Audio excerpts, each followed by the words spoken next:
Right, ఇక మనం మొదటి అంశం గురించి మాట్లాడదాం. తెలంగాణలో అధికారంలోకి వస్తామన్నారు మోదీ. రేవంత్ రెడ్డి మోదీ మధ్య సంభాషణపై ఇప్పుడు సర్వత్రా ఆసక్తి నెలకొంది. అభివృద్ధి కార్యక్రమంలో రాజకీయం సాగిందా? రేవంత్ రెడ్డికి మోదీ గట్టిగా కౌంటర్ ఇచ్చారా? తొడపాసం పెట్టి జోలపడారా? రేవంత్ కు మోదీ ఆహ్వానం దేనికి సంకేతంగా భావించాలి? వివిధ రాష్ట్రాల్లో చేరికలతో భారతీయ జనతా పార్టీ బలపడింది. తెలంగాణలోనూ అదే స్ట్రాటజీతో వెళ్లబోతుందా? తెలంగాణలో ఎవరిపై గురిపెట్టారు? బయట వర్కౌట్ అయిన స్ట్రాటజీ తెలంగాణలో వర్కౌట్ అవుతుందా? ఈ అంశం గురించి మనం మాట్లాడదాం. అభివృద్ధి కార్యక్రమంలో నిజంగా నిన్న రాజకీయం చోటు చేసుకుందా? తెలంగాణలో పొలిటికల్ గ్రౌండ్ హీట్ ఎక్కింది. సీఎం రేవంత్ కు ప్రధాని మోదీ చురకలంటించారంటూ ప్రచారం సాగుతోంది. రాజకీయాలు వద్దు వద్దు అంటూనే ఒకరిపై ఒకరు సెటైర్లు వేసుకున్న పరిస్థితి నిన్న చూశాం. నిధులివ్వండి, అభివృద్ధి చేసి చూపెడతామంటూ సీఎం రేవంత్ అన్నారు. అందుకు రివర్స్ గా మోదీ స్పందించారు. మన్మోహన్ టైం నాటి నిధులిస్తే మీకు ఎలా సరిపోతాయంటూ రివర్స్ గా చురకలంటించడం ప్రాధాన్యతను సంతరించుకుంది. ఈ అంశం గురించి కూడా మాట్లాడదాం. నిధులు కోరారా? విమర్శలు గురిపించారా? గతంలో మన్మోహన్ సింగ్ ప్రధానిగా ఉన్నప్పుడు గుజరాత్ సీఎం గా మీరే ఉన్నారంటూ మోదీకి గుర్తు చేశారు తెలంగాణ సీఎం. ఆ టైంలో ఏ విధంగా అయితే కేంద్ర ప్రభుత్వం సహకారం మీరు పొందారో, ఇప్పుడు ప్రధానిగా తెలంగాణ అభివృద్ధికి అదే స్థాయిలో సహకరించాలని రేవంత్ కోరారు. తెలంగాణ ప్రాజెక్టుల గురించి చర్చించడానికి ప్రధానికి కేవలం 2 గంటల సమయం చాలంటూ చెప్పుకొచ్చారు. సో అసలు ఒకసారి రేవంత్ ఏమన్నారో చూద్దాం. इसीलिए हमारा regional ring road, metro rail, Musi नदी और future city, radial roads, Hyderabad से मछलीपट्टनम पोर्ट के लिए dedicated 12 lane express highway and railway line, ये सब सारे हमारे लिए बहुत जरूरत है. इसके ऊपर आप एक बार स्पेशल रिव्यू तेलंगाना के लिए 1-2 घंटा वक्त निकालो. हम पूरा प्रपोजल्स आपके सामने हम लोग रखेंगे. तो ये काम तेजी से अगर आगे चला गया तो हम लोग भारत विकास में हम हिस्सेदार बन सकते हैं. 10% हमारे तरफ से हम वादा कर रहे हैं देश प्रधानमंत्री को. Telangana is going to contribute 10% GDP in the country. So that is what our promise, that is what our commitment. For this we need certain permissions, certain clearances and your support. इसीलिए हमारा रीजनल रिंग रोड. ఇదే స్థాయిలో రేవంత్ రెడ్డికి మోదీ గట్టిగా counter ఇచ్చారా? రేవంత్ వ్యాఖ్యలపై ప్రధాని స్పందించారు. ఒకవేళ మన్మోహన్ పద్ధతిలోనే తెలంగాణకు నిధులు కేటాయించాల్సి వస్తే ఇప్పుడు వస్తున్న నిధుల్లో సగం మాత్రమే మీకు వస్తాయంటూ గుర్తు చేశారు. ఈ సగం ఇప్పుడున్న పరిస్థితుల్లో నష్టమంటూ హితవు పలికారు. భారతీయ జనతా పార్టీ 10 ఏళ్ల పాలనలో నిధుల కేటాయింపు భారీగా పెంచిందంటూ పరోక్షంగా చమత్కరించారు ప్రధాని. ఏమన్నారో కూడా చూద్దాం. अब हमारे रेवंता जी ने कहा था कि हाँ हम पॉलिटिकल बात नहीं करेंगे, तो मैं भी नहीं करूंगा.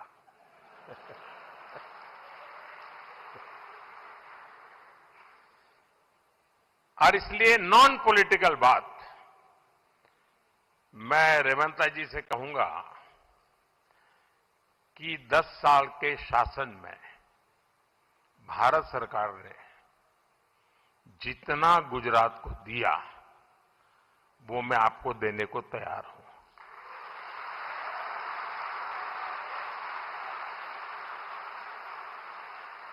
लेकिन मेरी जानकारी से मैं आपको बता देता हूं कि जैसे ही मैं ऐसा करूंगा आपको जो अभी मिल रहा है वो आधा हो जाएगा.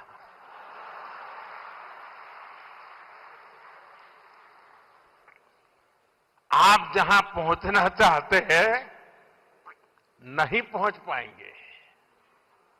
और इसलिए अच्छा है कि मेरे से ही जोड़ो.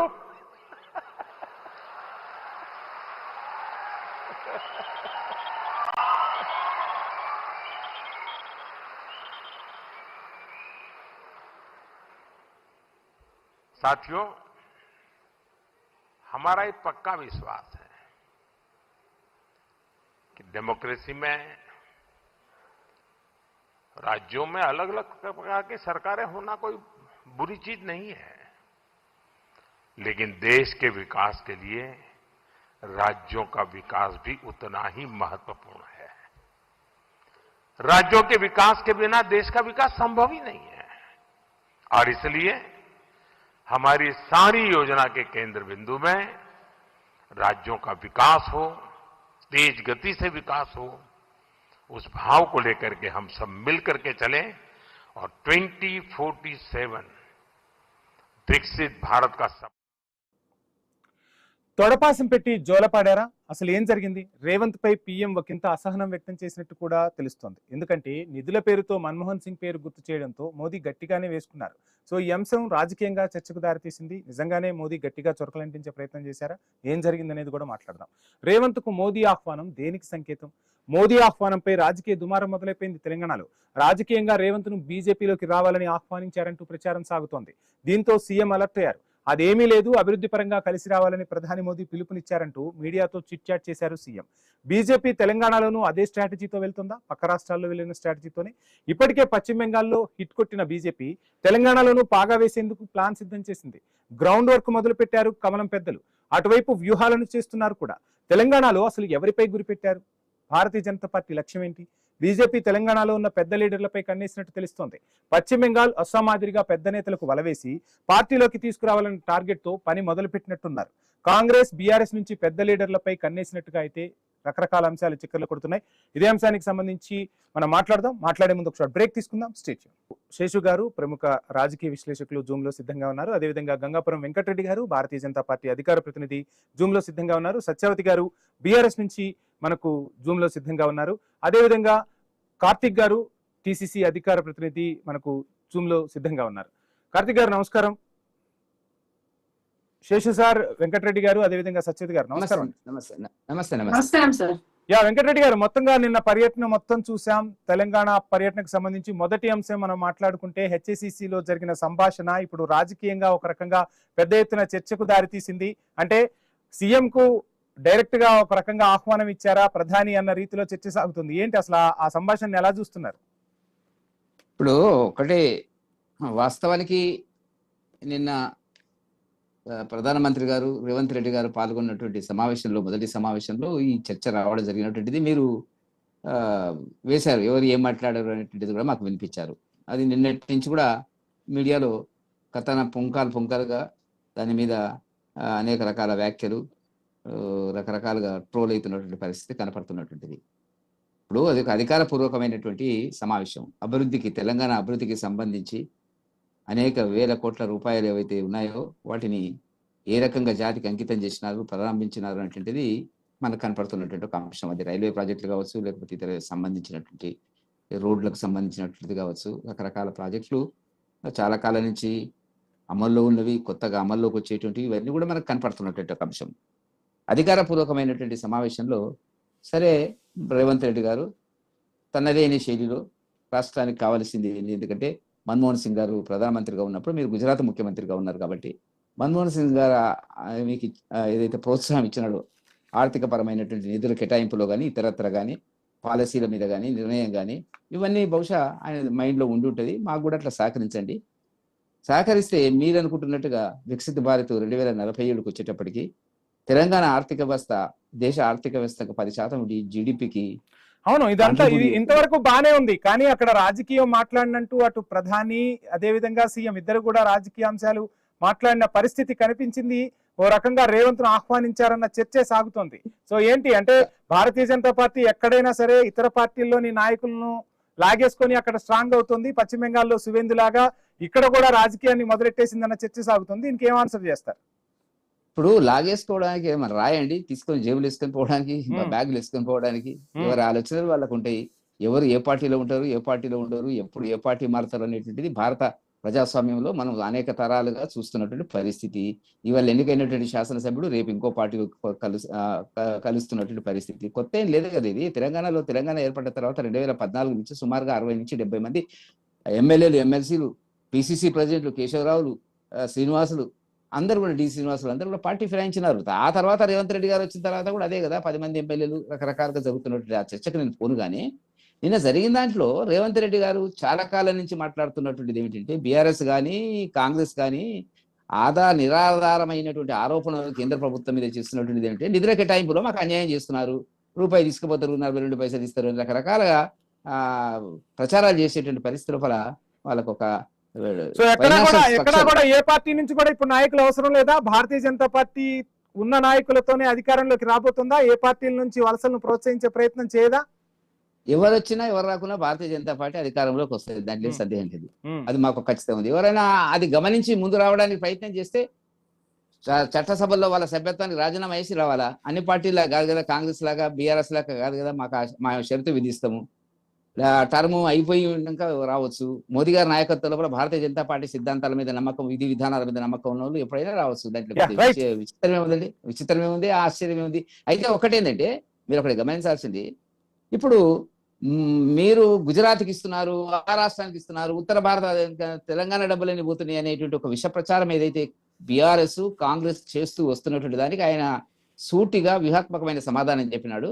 అట్లా చేస్తే మీకు ఆఫే వస్తుంది, మీరు కలిసి రండి, మీరు అనుకున్న లక్ష్యాన్ని చేరడానికి కలిసి రండి అన్నాడు. కలిసి రండి అంటే ఏంటి? ఉదయం నుంచి సాయంత్రం దాకా తిట్టుకుంటూ రకరకాల వ్యాఖ్యానాలు చేసుకుంటూ రేవంత్ రెడ్డి గారు కానీ గతంలో చేసినటువంటి కేసీఆర్ కానీ చేయకుండా అభివృద్ధి కోణం లోపల, రాష్ట్ర అభివృద్ధి కోణం లోపల గౌరవ మర్యాదలు ఇచ్చి పుచ్చుకుని ఇంకొక అంశం కూడా తెర మీదకి తీసుకొచ్చారుగా.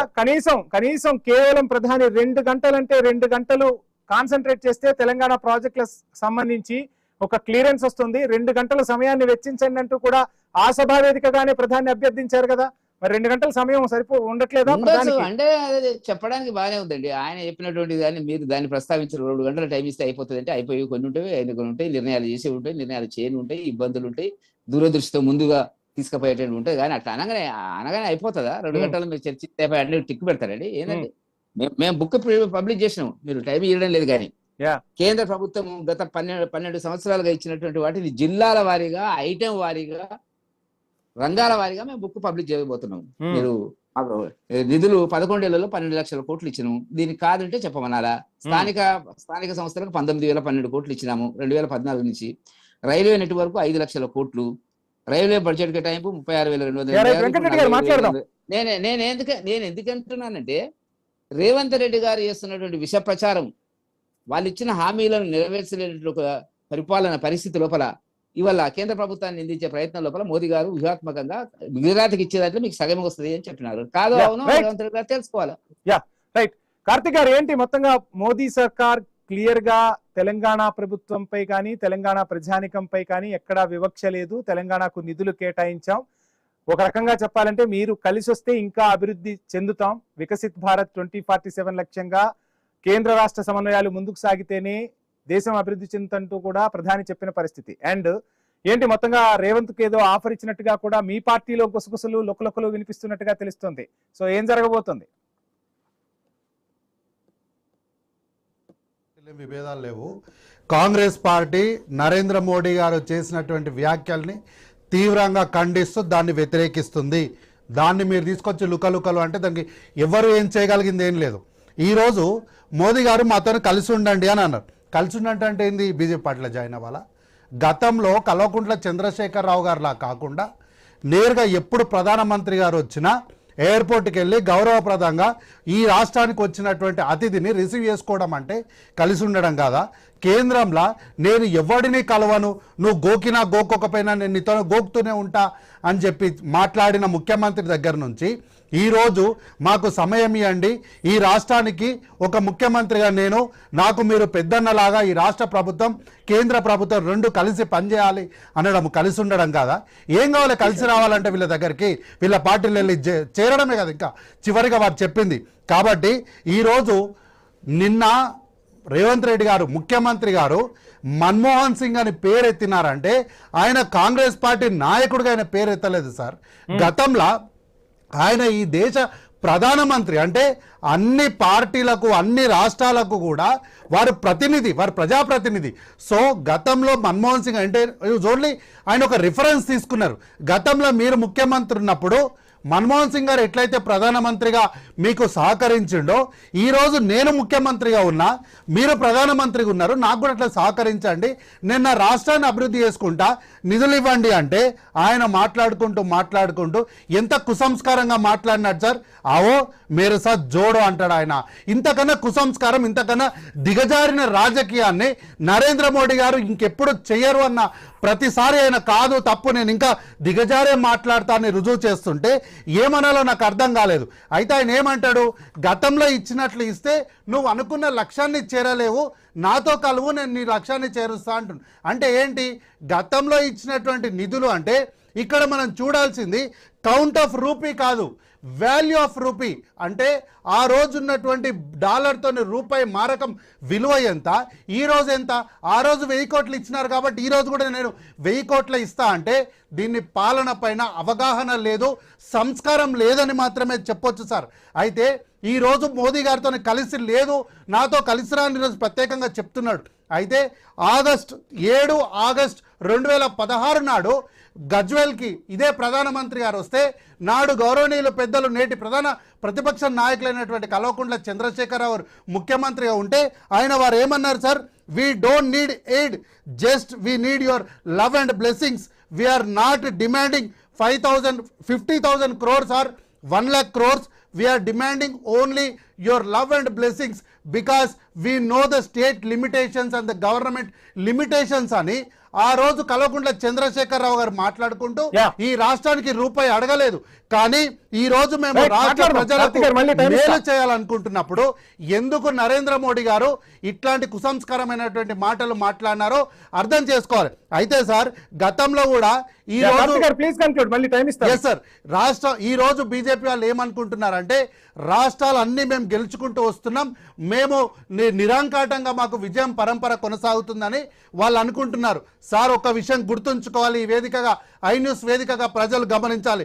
గతంలో కూడా బ్రిటిష్ వాళ్ళు అనేకమైనటువంటి భారతదేశంలో ఉన్నటువంటి అనేకమైనటువంటి రాజులపైన గెలిచి రాజ్యాలన్నిటిని కూడా స్వాధీనం చేసుకున్నారు. కానీ ఒక రోజు వచ్చింది, చొక్కా తీసేసిన మహాత్మా గాంధీ వచ్చిండు, సెల్యూట్ చేసిన సుభాష్ చంద్రబోస్ వచ్చిండు, మీసాలు మెల్లేసినటువంటి భగత్ సింగ్ వచ్చారు. అట్లాగే ఈరోజు వచ్చిన తర్వాత ఈ భారతదేశంలో సుస్థిరమైనటువంటి ప్రభుత్వం వచ్చింది. అట్లాగే ఈ భారతదేశానికి కూడా మంచి రోజు వస్తుంది. ఇది తెలంగాణ సార్, ఇది తెలంగాణ ఎవరికి తల వంచేది కాదు, నాటి బ్రిటిష్ వారికే తల వంచని తెలంగాణ. ఈ రోజు మోడీ గారు వచ్చి నాతో జోడో అంటే తల వంచడానికి ఇక్కడ ఉన్నది రేవంత్ రెడ్డి గారు తెలంగాణ బిడ్డ అన్న విషయాన్ని గుర్తు చేసుకోవాలి. అయితే సార్ ఒక్క విషయం చెప్తా, నేను గతంలో ఆదిలాబాద్కి ముఖ్యమంత్రి హోదాలో రేవంత్ రెడ్డి గారు పాయల్ శంకర్ గారి దగ్గరికి వెళ్ళినప్పుడు ఇట్లా మీలాగా కుసంస్కారంగా మాట్లాడలే, రాజనీతితో మాట్లాడిండు, గొప్ప దార్శనికతను చూపించిండు. ఆ రోజు పాయల్ శంకర్ గారు ఒక్క విజ్ఞప్తి చేయంగానే అక్కడ ఎయిర్పోర్టుకు సహకరిస్తా అని ముందుకొచ్చినటువంటి ముఖ్యమంత్రి గారికి పుష్కర కాలంగా ప్రధానమంత్రిగా ఉండి ఈ రోజు మేరేసా జోడో అని ఇంకొక పార్టీ నాయకుడిని ఆహ్వానించడాన్ని కుసంస్కారంగా చూడాలో మీరు ఇక్కడ చూడాలి సార్. అయితే చివరిగా కార్తిక్ గారు మళ్ళీ మీకు టైం ఇస్తా. సత్యత్ గారు ఏంటి మొత్తంగా బీఆర్ఎస్ విమర్శలు గుప్పిస్తోంది, ప్రధాని ఇక్కడికి వచ్చి వెళ్లిపోయిన తర్వాత మాత్రం ఎక్కడ ఎవరు ఏమీ మాట్లాడట్లేదు, మొత్తంగా బీజేపీ బీఆర్ఎస్ ఒక్కటైపోబోతున్నాయి, కొద్ది రోజుల్లో బీఆర్ఎస్ బీజేపీలో విలీనం కాబోతుందంటూ కూడా విమర్శలు వినిపిస్తూ ఉన్నాయి. సో ఏంటి ఏం జరుగుతుంది అసలు, ఎలా చూస్తున్నారు ప్రధాని పర్యటనని?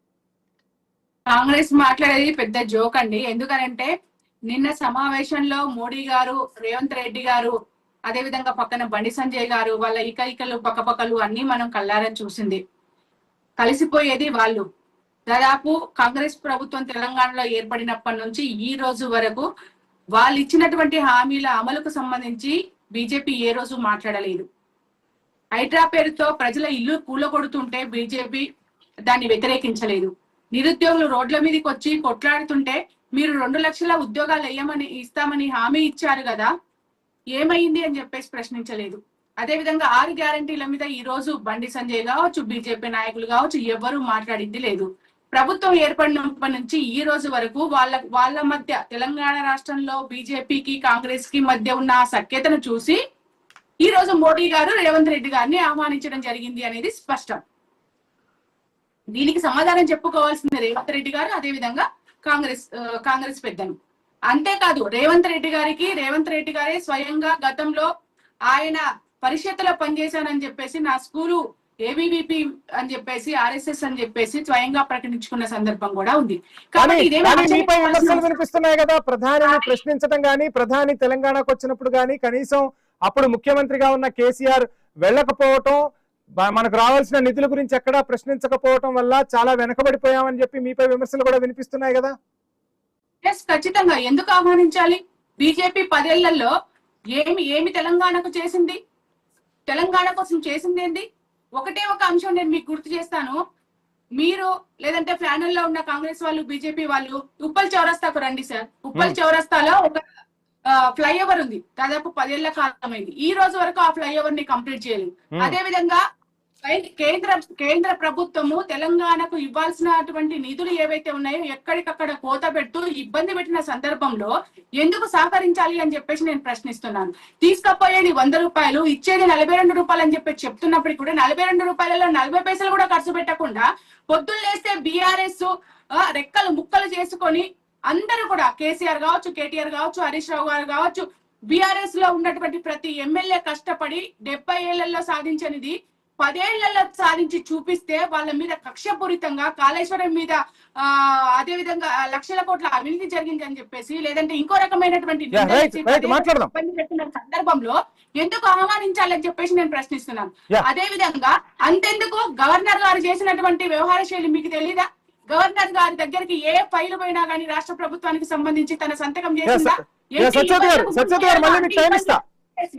ఎన్ని ఇబ్బందులకు గురి చేయాలో అన్ని ఇబ్బందులకు గురి చేసి ఈ రోజు మాట్లాడితే ఎందుకు ఆహ్వానించాలి? వాళ్ళిద్దరికి సఖ్యత ఉంది సార్, బీజేపీకి అదే విధంగా కాంగ్రెస్ కి సఖ్యత ఉంది కాబట్టి ఓపెన్ గా జరిగేటువంటి మీటింగ్లలో పబ్లిక్ గా ఆహ్వానించాడు మోడీ. మరి మమ్మల్ని ఎందుకు ఆహ్వానించలేదు? ఎందుకంటే మేము బద్ధ శత్రులము.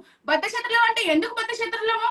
ప్రజలకు ఇచ్చినటువంటి హామీలను ఇంప్లిమెంట్ చేయడంలో బీజేపీ కావచ్చు, కాంగ్రెస్ కావచ్చు, అటు కేంద్రంలో కానీ ఇటు రాష్ట్రంలో కానీ ప్రజల్ని మోసం చేసింది కాబట్టి అడుగడుగున ప్రశ్నిస్తున్నాము, వాళ్ళని నిలదీస్తున్నాము, ప్రజల పక్షాన నిలబడి కొట్లాడుతున్నాము కాబట్టి ఖచ్చితంగా మేము వాళ్ళకి శత్రువులు అవుతాము. కాబట్టి ప్రజల పక్షాన నిలవడం అనేది మాకు ముఖ్యం. బీజేపీ వాళ్ళకో కాంగ్రెస్ వాళ్ళకో శత్రువులు అవుతామనేది మేము పట్టించుకోవాల్సిన అవసరం లేని పని. మాకు ప్రజల బాగోగులు కావాలి.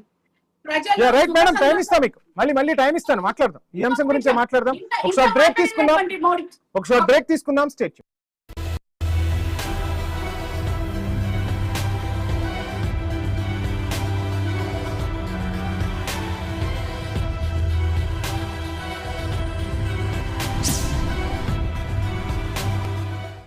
మన VVIT university, absolute discipline, absolute education.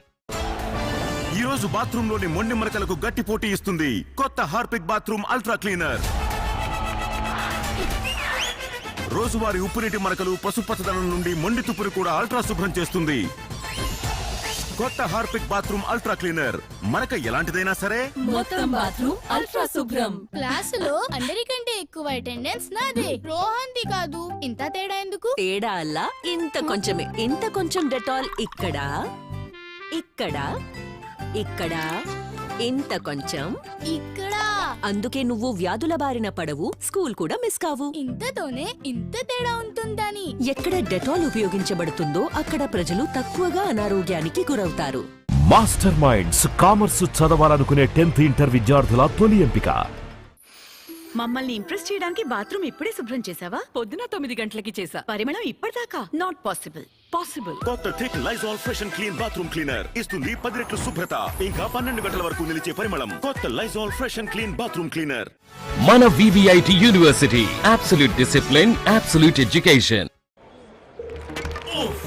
ఈ వేడి చెమట మండు టెండ. కెప్టెన్ కూల్, ఇప్పుడు కూడా ఎలా ఇంత cool?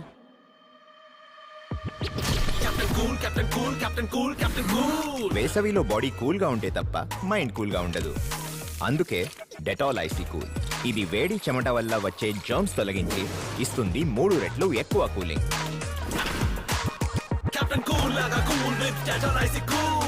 The captain cool with Dettol icy cool. మీ ట్రైన్ కూడా మాటికి మూసుకుపోతుందా? Try Harpic drain expert. దీని టర్బో యాక్షన్ కేవలం 15 నిమిషాల్లోనే మొండి బ్లాకేజెస్ ను తొలగిస్తుంది. హార్పిక్ ట్రైన్ ఎక్స్పర్ట్, ఇండియా యొక్క fastest drain cleaner. Master Minds commerce చదవాలనుకునే 10th ఇంటర్ విద్యార్థుల తొలి ఎంపిక.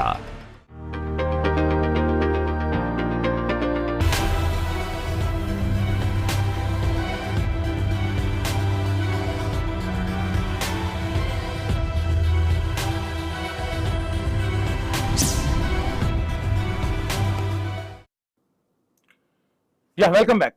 Seshu sir, good evening. మొత్తంగా ప్రధాని పర్యటనతో తెలంగాణలో ఒక రాజకీయ వాతావరణం హీట్ గా కనిపిస్తోంది. సో ఇక రేవంత్ కు డైరెక్ట్ గా మోదీ ఆహ్వానం పలికారన్న టాక్ వినిపిస్తూ ఉన్న పరిస్థితులు. సో ఎలా చూస్తున్నారు ఆ ఇద్దరి మధ్య సంభాషణని? ఒక రకంగా నిధులకు సంబంధించి చర్చ జరిగిందంటూ పార్టీల నాయకులు చెప్తూ ఉన్నా, నిధులకు సంబంధించి చర్చ జరుగుతుందని పార్టీల నాయకులు చెప్తూ ఉన్నా, రాజకీయ వాతావరణం కనిపించింది. రాజకీయంగా మోదీ ఇటు తెలంగాణ సీఎం కు డైరెక్ట్ గా ఆఫర్ ఇచ్చారన్న చర్చ సాగుతుంది. ఏం చెప్పదలుచుకున్నారు సార్?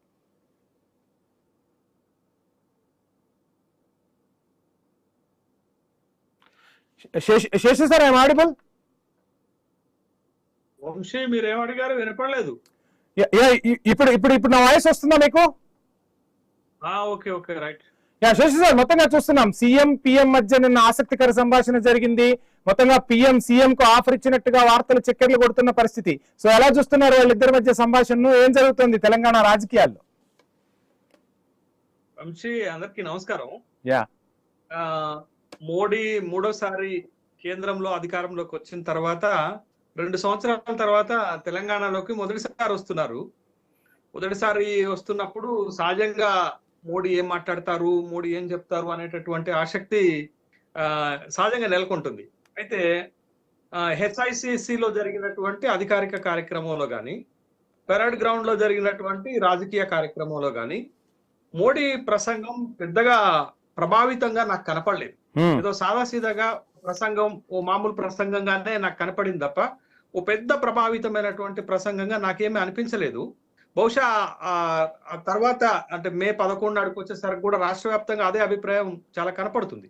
అయితే కొన్ని ఆసక్తికరమైనటువంటి అంశాలపైన మీడియాలో పెద్ద ఎత్తున చర్చ జరుగుతుంది. అదేంటంటే మరీ ముఖ్యంగా ఒక అధికారిక కార్యక్రమంలో, హెచ్ఐసిసిలో జరిగినటువంటి అధికారిక కార్యక్రమంలో రాష్ట్ర ముఖ్యమంత్రి రేవంత్ రెడ్డి గారు, తర్వాత దేశ ప్రధానమంత్రి నరేంద్ర మోడీ మధ్య జరిగినటువంటి ఒక సంభాషణ, ఒక ఆసక్తికరమైనటువంటి సంభాషణ, దానిపైన ఉన్నటువంటి రాజకీయ అపోహలు, అంశాలు పెద్ద చర్చనీయాంశంగా ఉంది. దాంట్లో పెద్దగా ఏమీ నాకు కనపడలేదు వంశీ. ఏంటి అంటే 2 ప్రభుత్వాలుగా కలిసి పనిచేద్దాం అనేటటువంటి ఆలోచనతో ఇద్దరు మాట్లాడినట్టుగానే, బట్ కాకపోతే అది ఏంటి అంటే రాజకీయ కోణాల్లో గనక చూస్తే అది మరొక విధమైనటువంటి డైమెన్షన్ లో కనపడుతుంది. బట్ అట్లాంటిది ఏమి పెద్దగా మనం ఆ ప్రసంగాల్లో చూడాల్సినటువంటి అవసరం లేదు. కానీ ఆసక్తికరమైనటువంటి అంశం ఏంటంటే రేవంత్ రెడ్డి గారు మాట్లాడింది ఏంటి అని అంటే మన్మోహన్ సింగ్ ప్రధానిగా ఉన్నప్పుడు అనేటటువంటి ఒక అంశాన్ని తీసుకున్నారు. మన్మోహన్ సింగ్ ఉన్నప్పుడు ఫెడరల్ స్ఫూర్తితో పనిచేశారు. మీరు ముఖ్యమంత్రిగా ఉన్నప్పుడు గుజరాత్ కూడా పెద్ద ఎత్తున నిధులు ఇచ్చారు. అదే స్ఫూర్తితోటి ఇప్పుడు నేను ఇక్కడ ఈ రాష్ట్రంలో ముఖ్యమంత్రిగా ఉన్నాను, కేంద్రంగా మీరు మాకు పెద్ద ఎత్తున నిధులు ఇవ్వాలి అనేటటువంటి ఒక అంశము. తర్వాత రాజకీయాలు నేను మాట్లాడను, ఇది అభివృద్ధి కార్యక్రమం కాబట్టి నేను ఆ ప్రసంగమే చేస్తాను అనే మాట ముఖ్యమంత్రి గారు మాట్లాడితే, ప్రధానమంత్రి గారు దానికి కౌంటర్ గా మాట్లాడారు. ఎన్కౌంటర్ గా ప్రధానమంత్రి గారు కూడా మాట్లాడి, ముఖ్యమంత్రి గారు రాజకీయాలు మాట్లాడొద్దన్నారు, నేను కూడా రాజకీయాలు మాట్లాడనని చెప్తూ ఏమన్నారనంటే ఓకే, మరి గుజరాత్ కి ఈ 10 సంవత్సరాల్లో గుజరాత్ కి ఎంత నిధులు ఇస్తున్నామో తెలంగాణకు కూడా అంతే నిధులు ఇస్తున్నాము. బట్ ఆ విధంగా చూస్తే అంటే 10 సంవత్సరాల్లో వాళ్ళు ఇచ్చినటువంటి నిధుల ప్రకారంగా కనుక మనం చూస్తే ఇప్పుడు ఇస్తున్న నిధుల కంటే చాలా సగానికి సగం తగ్గిపోతాయి తెలంగాణకి ఇచ్చేటటువంటి నిధులు అని అన్నారు. బట్ ఇక్కడ ఆసక్తిగా గమనించాల్సింది ఏంటంటే అనేక సందర్భాల్లో ప్రధానమంత్రిని విమర్శన చేసేటప్పుడు గుజరాత్ కి, యూపీకి, తర్వాత బీహార్ కి మీరు ఇస్తున్నటువంటి నిధులు తెలంగాణకి ఇవ్వట్లేదు అనేటటువంటి ఒక విమర్శకు సమాధానం చెప్పినట్టుగా నాకు కనపడింది. అది ఒకటైతే, రెండోది ఏంటి అని అంటే ఎంత కాదనుకున్నా గుజరాత్కు వచ్చిన ఈ 10 సంవత్సరాల్లో గుజరాత్కు వచ్చిన ప్రాజెక్టులు, గుజరాత్కి ఇచ్చినటువంటి నిధులు ఒక విభజిత రాష్ట్రమైనటువంటి తెలంగాణకి ఇవ్వలేదు అనేది వాస్తవం, ఒప్పుకొని తీరాలి. బట్ అక్కడ రైల్వేలు ఇచ్చాము, రహదారులు ఇచ్చాము, పోర్టులు ఇచ్చాము, ఇవన్నీ కూడా అన్ని రాష్ట్రాలకు ఇచ్చినట్టే తెలంగాణ రాష్ట్రానికి కూడా ఇచ్చారు తప్ప విభజిత చట్టంలో పొందుపరిచినటువంటి స్పెషల్ హామీలను ఇవ్వటంలో కేంద్ర ప్రభుత్వము ఎక్కడో మిస్టేక్ అయింది అనేటటువంటి తెలంగాణ ప్రజలు గుజరాత్ తో కూడా కాదు, శేషు సార్ ఇక్కడ గుజరాత్ తో కూడా కాదు, పక్కన ఆంధ్రప్రదేశ్ తో పోల్చుకుంటే కూడా తెలంగాణకు నిధులు తక్కువే.